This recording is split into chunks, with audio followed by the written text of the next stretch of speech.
আল্লাহর যে দুশমনরা সারা বিশ্বে মুসলিমদের উপর নির্যাতনের স্টিম রোলার চালাচ্ছে, ওদের সাথে তালে তাল মিলিয়ে আপনি বলছেন হ্যাপি নিউ ইয়ার, মাশাআল্লাহ, আস্তাগফিরুল্লাহ, তওবা আস্তাগফিরুল্লাহ।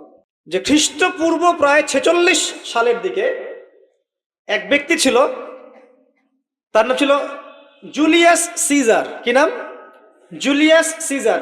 এগুলো আমি আসলে অনেকদিন আগে পড়েছি, আমার মাথায় এত লাইভলি নাই, আর এগুলোর চর্চা করা আমি বন্ধ করে দিয়েছি। আমাদের ফিলোসফি কিছু বই ছিল, এগুলোতে হিস্ট্রিগুলো ঘাটা ছিল সবগুলো, আর হিস্ট্রির একজন গভীর ছাত্র আমি। তো এই জুলিয়াস সিজার নামক এক ব্যক্তি ছিল, যে আসলে সিজার নামক এক দেবতার উপাসনা করত। কথা বুঝতে পারছেন? ওদের অনেক দেবতা ছিল, এরকম একটা দেবতার নাম ছিল সিজার। ওর নামে সে নামকরণ রেখেছে জুলিয়াস সিজার। এই নক্ষত্র পূজারী ছিল, তারার পূজা করত। কথা বুঝতে পারছেন? তো তারার পূজা যে করে সে কি তাওহীদপন্থী না মুশরিক?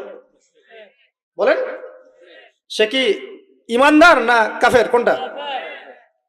এখন সে একটা ক্যালেন্ডার ফর্ম করেছিল, এর নাম হলো এই গ্রেগরিয়ান ক্যালেন্ডার বলে আর কি।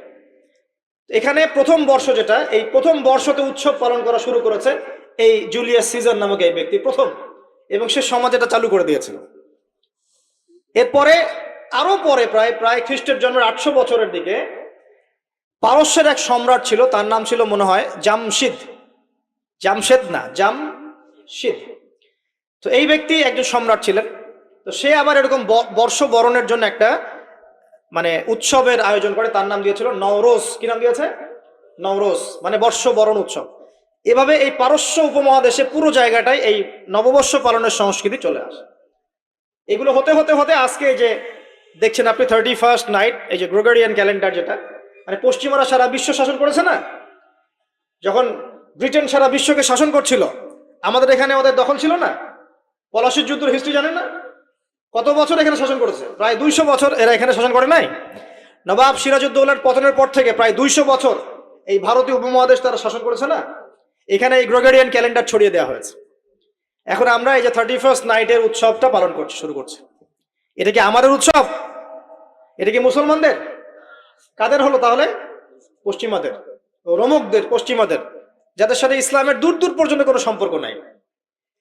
আর নবী সাল্লাল্লাহু আলাইহি ওয়াসাল্লাম কি বলছেন শোনেন। আল্লাহ নবী বলছেন তোমাদের জন্য আনন্দের উৎসব দুইটা। কয়টা? একটা ঈদুল ফিতর, রমজান মাসে সম সাধনার পরে, কিয়ামুল লাইলের পরে, তারাবির পরে, তাহাজ্জুদের পরে, কোরআন খতম দেওয়ার পরে, যাকাত ফিতরা দেওয়ার পরে, ত্যাগের এই মাসের পর আমরা একটা আনন্দ করি, ঈদুল ফিতর। করি কি না? সবাই আনন্দ ভাগাভাগি করে নেই, আলহামদুলিল্লাহ। ওই দিন আল্লাহ পাক কি করেন? আল্লাহ পাক রমজানের রোজাদার যারা ছিলেন সবাইকে মাফ করে দেন, আলহামদুলিল্লাহ। মুক্তি পাই আমরা, নাজাত পেয়ে যাই। উৎসব এটা আমাদের, আনন্দ, খুশি আমাদের।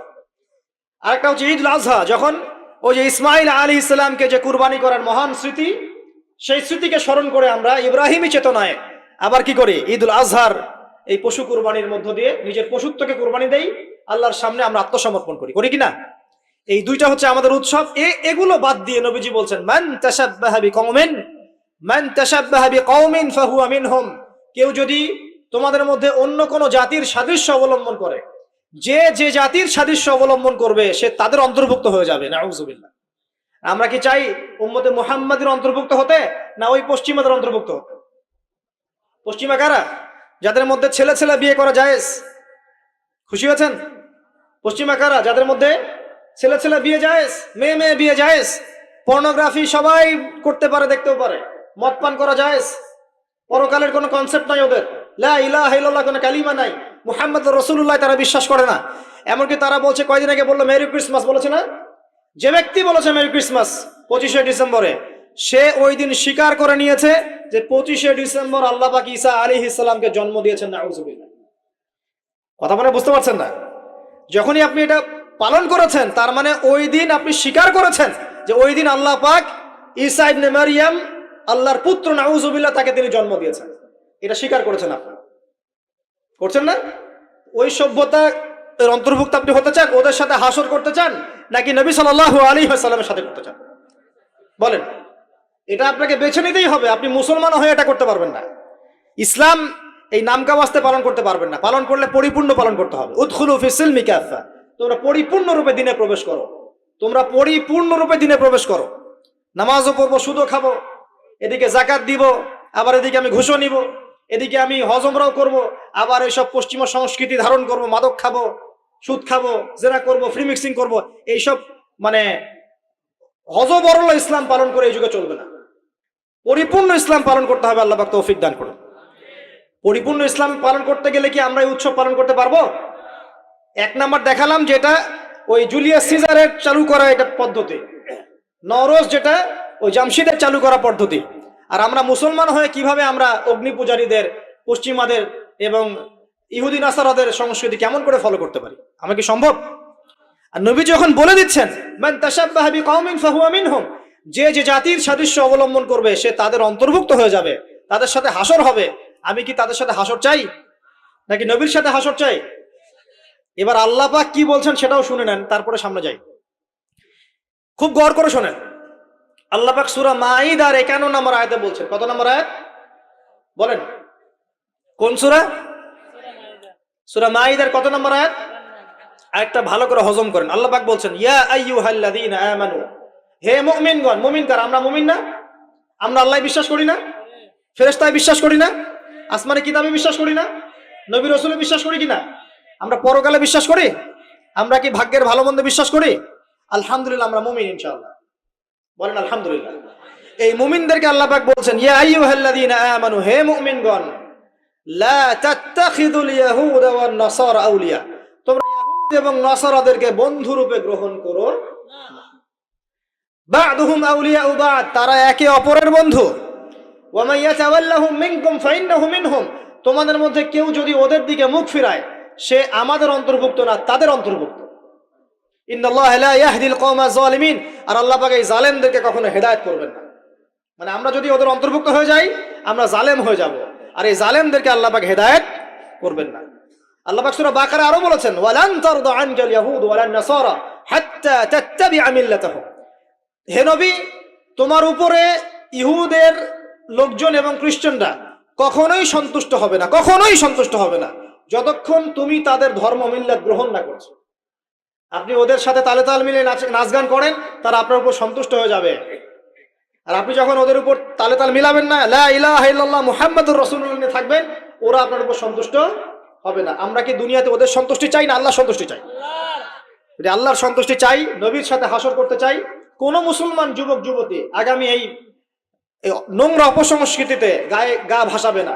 এই দিনে কোনো কনসার্ট চলবে না, এই দিনে কোনো বেহায়াপনা হবে না, এই দিনকে কেন্দ্র করে কোনো রকমের এই পিকনিক বা ঢাকঢোল পিটানো আর এই যে তোমাদের সাউন্ড বক্সে গান বাজানো কোনো কিছু চলবে না ইনশাআল্লাহ। পারা যাবে?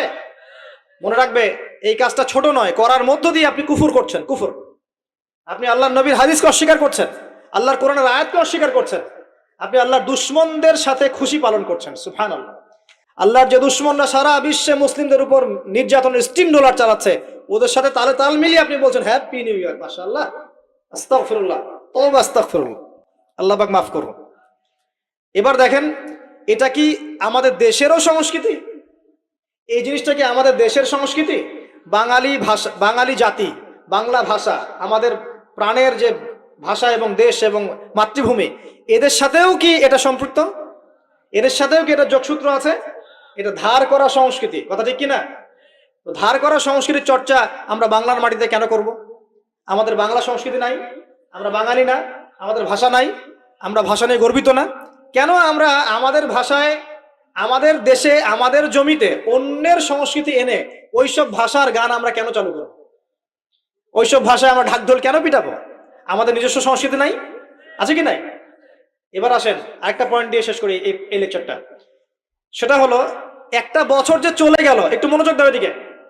একটা বছর যে চলে গেল, এক বছর চলে যাওয়াতে কি আমার খুশি হওয়া উচিত না কষ্ট পাওয়া উচিত? মনে করেন আপনার 60 বছর হায়াত আছে বা আমার 60 বছর হায়াত আছে, কথার কথা বলছি।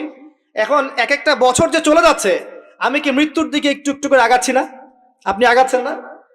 কি ভাই কথা বলেন, আগাচ্ছে কি না? তাহলে আমরা একটা বছর চলে যাচ্ছে মানে কি আমরা একটা একটা করে ধাপ আগাচ্ছি কবরের দিকে।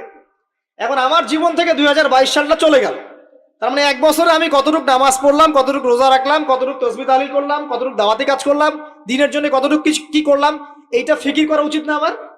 আমার জীবন থেকে একটা বছর চলে গেল মানে আমি কবরের দিকে এক ধাপ এগিয়ে গেলাম। এখন এগিয়ে যাওয়ার খুশিতে আপনি আজকে উৎসব পালন করছেন। আস্তাগফিরুল্লাহ, কি বুদ্ধি মাথায় দেখেন। জীবন থেকে একটা বছর হায়াত কেটে পড়ে গেল, এটাতে সে খুশি হয়েছে এবং খুশি হয়ে সে উৎসব পালন করছে, কনসার্ট করছে, ঢাকঢোল পিটাচ্ছে এবং পিকনিক করছে। কত বুদ্ধি মাথায়!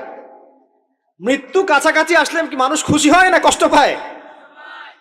মৃত্যু কাছাকাছি আসলে মানুষ কি খুশি হবে নাকি আরো চিন্তা করবে, হায় আফসোস, এক বছর যদি আরো ভালো কাজ করতে পারতাম আরো ভালো হতো? কোনটা বলেন? আফসোস হবে না? অবশ্যই হবে। হ্যাঁ, তার মানে এখন আপনি যদি কিছু করতেই চান, এই 31st নাইটে যদি আপনি কিছু করতেই চান, তাহলে আমি বলবো, আমার পরামর্শ, সুন্দর করে ওযু করে আইসে আপনাকে জায়নামাজে দাঁড়াতে হবে। দাঁড়ায় 2 রাকাত নামাজ পড়ে চিন্তা করবেন, আল্লাহ, এক বছর যে চলে গেল, আমি এই গত বছরে কি করলাম? দিনের জন্য কি করলাম? দুনিয়ার জন্য কি করলাম? পরিবারের জন্য কি করলাম? কতটুকু জ্ঞান অর্জন করলাম? কয়টা কোরআনের আয়াত শিখেছি এক বছরে? কয়টা হাদিস শিখলাম? কয় ওয়াক্ত নামাজ ঠিক মতো পড়লাম? রমজানের সম রেখেছিলাম কিনা? দান সৎকা করেছিলাম কিনা? সৎ কাজে আদেশ করেছিলাম কিনা? অসৎ কাজে নিষেধ করেছিলাম কিনা? এই ফিকির করতে পারেন আপনি বসে বসে। যদি করতেই হয় কিছু, তাহলে এটা করতে হবে। অন্য কিছু করার সুযোগ আছে? উচিত হবে? একে তো আমাদের দেশের সাথে এই সংস্কৃতির কোনো সম্পর্ক নাই, এটা দেশদ্রোহিতাও হচ্ছে, আবার ইসলামের সাথেও এর দূরত্ব কোনো সম্পর্ক নাই, ইসলামের সাথে দ্রোহিতা করা হচ্ছে। তাহলে বলেন, আমরা যদি আল্লাহ এবং তার রাসূলের সন্তুষ্টি চাই, তাহলে আমরা কি আল্লাহ এবং তার রাসূলের শত্রুদের সংস্কৃতি গ্রহণ করতে পারি?